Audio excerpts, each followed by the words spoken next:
has to be said that it cannot be easy, of course, being, some might suggest, friends with Harry and Meghan. As we told you recently, even their long-time stand-in friends are now debating, do they want the whole circus that they've truly created for themselves around them?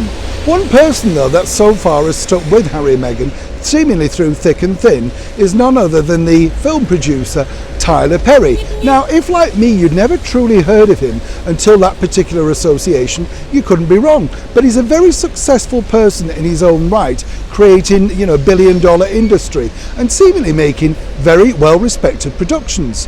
But as he's found out, it's tricky, isn't it, when your chum gets dumped by their agency and then dumped, of course, by their friends, and more importantly, being scored off film roles. Where do you literally turn to from here? As ever, let me explain. Hi, good morning, how are you? Nice to see you today. As ever, thank you so much for joining me. Well, have a wave in this dark and cloudy day. I know, ooh yes, had thunder earlier on. No, it wasn't me opening my wallet. Well, it could have been, actually. Yes, that is a rare moment, let me tell you. You can imagine. I know, I've got coins in there that say King George on. I don't like to spend much, you know what I'm saying, true northerner. On a serious note though, I think Tyler Perry did himself no favours on that docu-series when he was talking about the christening, of course, of Princess Lilibet, because apparently he said he didn't want to go over to England over there, and do all of the dressing up and that sort of stuff. That really would have been a nice thing, wouldn't it? Particularly for, of course, the former royal known as Prince Harry. Seemingly it's what they both wanted, christening in St George's Chapel, but now, of course, there's Tyler Perry saying something completely different.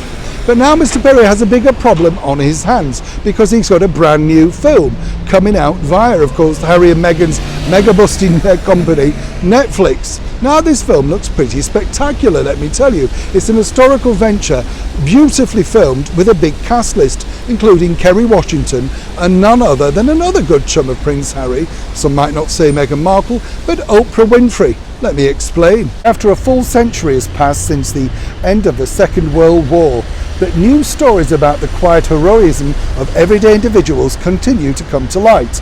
Tyler Perry is tackling the war with his new film 6888, the story of war's only all-black female battalion.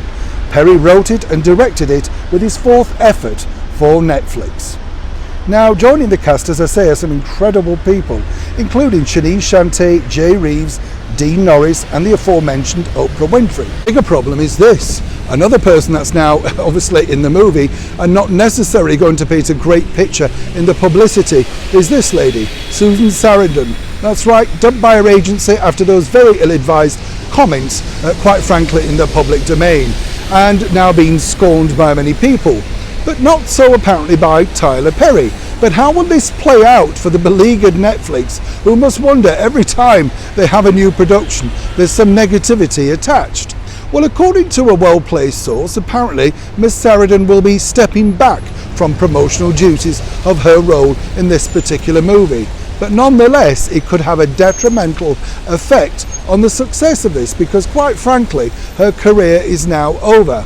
It's a strange thing, isn't it, to think that you can spend 35 years plus, maybe longer in her case, building a wonderful career and some ill-advised comments on social media backfire spectacularly.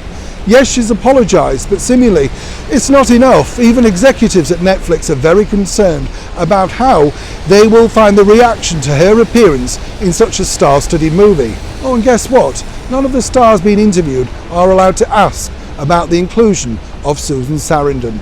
We wish Tyler Perry well. Seemingly, he's a man that does like a battle. I'll leave it there. Neil Sean in the very heart of London.